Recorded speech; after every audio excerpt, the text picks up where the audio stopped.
Hey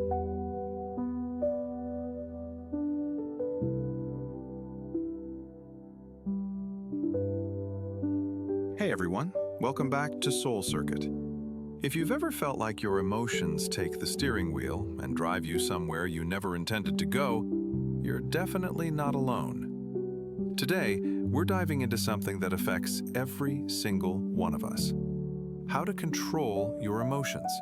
Not by suppressing them, not by pretending they don't exist, but by understanding them so deeply that you regain ownership of your mind, your reactions, and your peace. So, take a deep breath, settle in, and let's talk. Most people think controlling emotions means pushing them down, hiding them, or acting like they don't matter. But real emotional control starts with awareness. You can't manage what you don't understand. When an emotion hits, whether it's anger, sadness, or anxiety, it's usually your mind trying to communicate something. Think of emotions as signals rather than enemies. Instead of saying, "Why am I feeling this?" try asking, "What is this feeling trying to tell me?" That small shift turns chaos into clarity.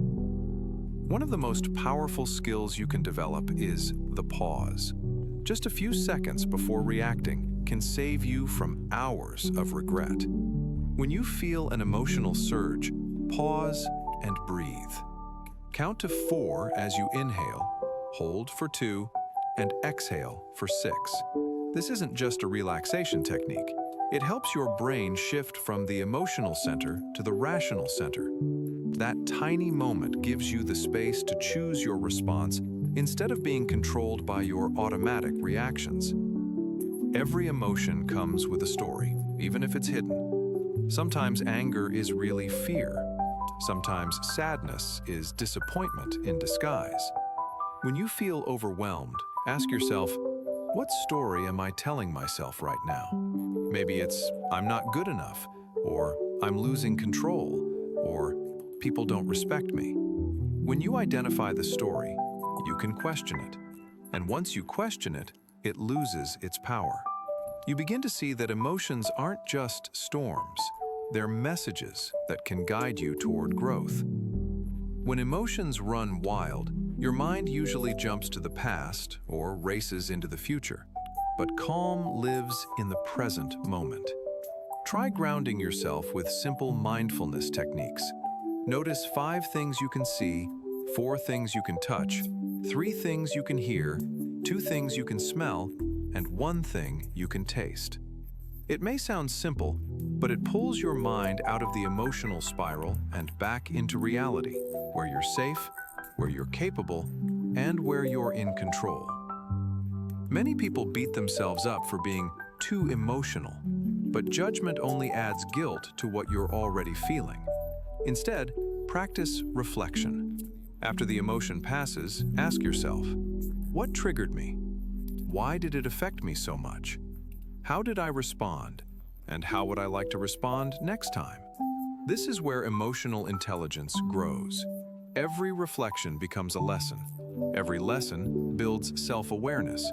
And every bit of self-awareness becomes emotional strength. Emotional control isn't a one-time action. It's a habit.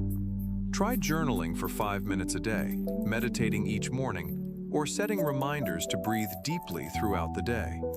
These small habits train your nervous system to stay calm, centered, and grounded.